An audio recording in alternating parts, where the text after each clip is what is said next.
Ang KNN ay hatid sa inyo ng UNICEF.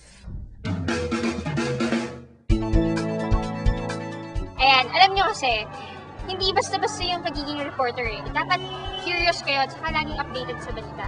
Tama. O sige na, anong latest dito sa school nyo? Yung Foundation Day kasi marami kaming ginawa. Tapos po, may hangover pa nga po kami ngayon eh. Kasi student council kami. Kaya, yun, kami yung nag-organize ng program. Sa current events naman, ano yung mga napapanood at nababasa nyo?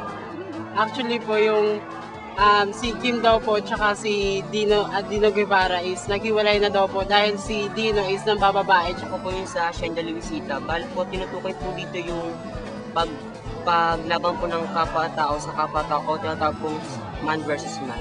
Yung linggo kasi niya po yung namatay na po yung siyam dun sa siyam nakatao sa Baguio, tsaka meron na po dito sa Maynila. Yung isa po yung bakterya na kumakalat po sa katawan, tsaka maaari pong may makamatay kung hindi maaga. Kaya kayo, mag-ingat kayo, huwag kayo magpapagod. Aba, kung hindi pa ba naman kayo bumilib niyan, tinan nyo, sobra, ito mga bata, mga age 14, 16, o diba? Ito sobrang updated na sila sa mga balita.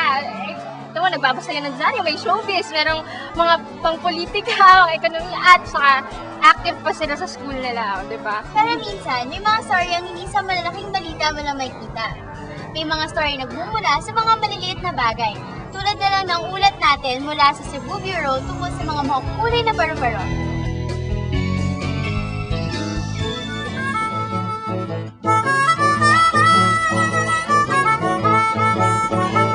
Ang kwento naming ito ay isa sa pinakaaabangan naming mga taga Cebu Bureau. Ito ay tungkol sa mga cute at makukulay na paru-paro. At para sa istoryang ito, binisita namin ang Butterfly Sanctuary ng Cebu City. Makikita sa Butterfly Sanctuary ang mga makukulay at makabibighaning mga butterflies. Naroon din ang iba't ibang mga food plants.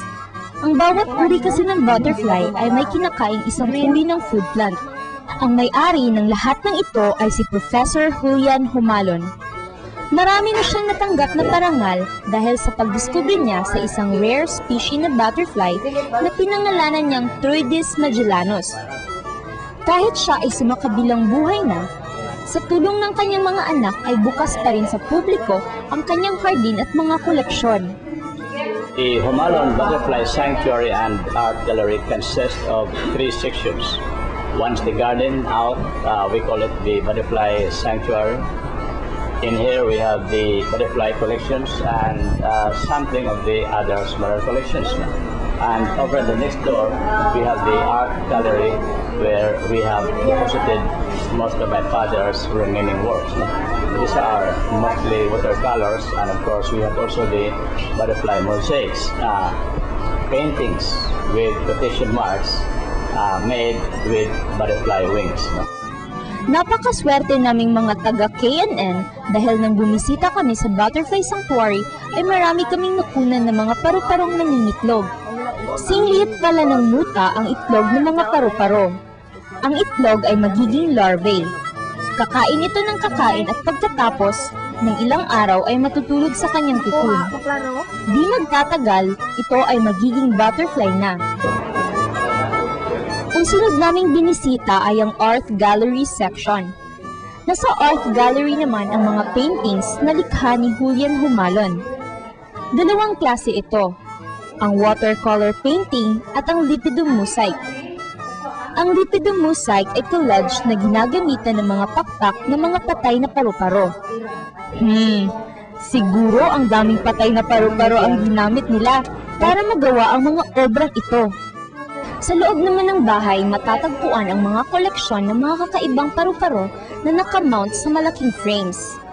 Aba, meron palang mga paru-parong disenyo na ginamit para sa stamps at para sa ating lumang 25 centavo coin. Ngayon ko lang nalaman na mas magaganda ang mga pakpak ng lalaking paru-paro kesa sa babae. At akalain niyo ba, meron ding paru-parong kalahating babae at kalahating lalaki?